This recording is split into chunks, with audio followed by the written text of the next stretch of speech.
প্রথম করণীয় হচ্ছে ভুক্তভোগী বোনরা ফ্যামিলির মুরব্বি বা স্থানীয় সালিশ মাধ্যমে তাদের প্রাপ্ত অংশ বুঝিয়ে নেওয়ার জন্য ধারস্থ হবেন।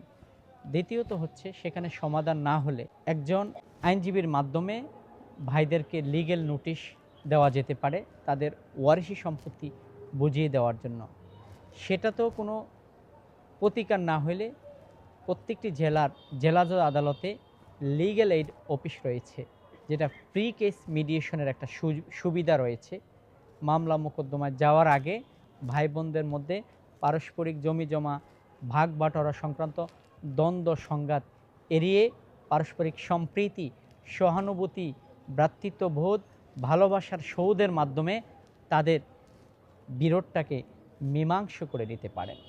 সেখানেও সমাধান না হলে বোনেরা তাদের ন্যায্য পাওনাকৃত সম্পত্তি আদায়ের জন্য উপযুক্ত সিভিল কোর্টে পার্টিশন স্যুট তথা বন্টনের বাটোয়ারার মোকদ্দমা দায়ের করতে পারেন। এখন বন্টনের মোকদ্দমা দায়ের করতে গেলে বোনদের কি কি ডকুমেন্টস লাগবে?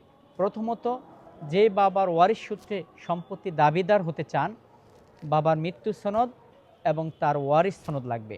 দ্বিতীয়ত হচ্ছে বাবা বা পূর্বপুরুষ যেভাবে তিনি সম্পত্তির মালিক, আইদার রেকর্ড সূত্রে অর ক্রয় সূত্রে।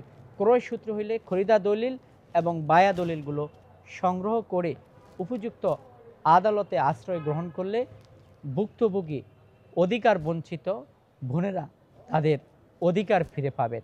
কারণ আল্লাহ তাআলা কোরআন কারিমে বলেছেন, লিযাকারি মিসলু হাজ্জিল উনসাইন, প্রত্যেক ভাইদের অংশ বোনদের ডাবল, অর্থাৎ বোন এবং ভাইদের মালিকানা হচ্ছে 2:1 অনুপাত। সুতরাং ভাইরা যেখানে 2% জমি পাবে, সেইখানে বোনেরা তাদের বাবা মায়ের ওয়ারিশ সূত্রে 1% জমি পাবে।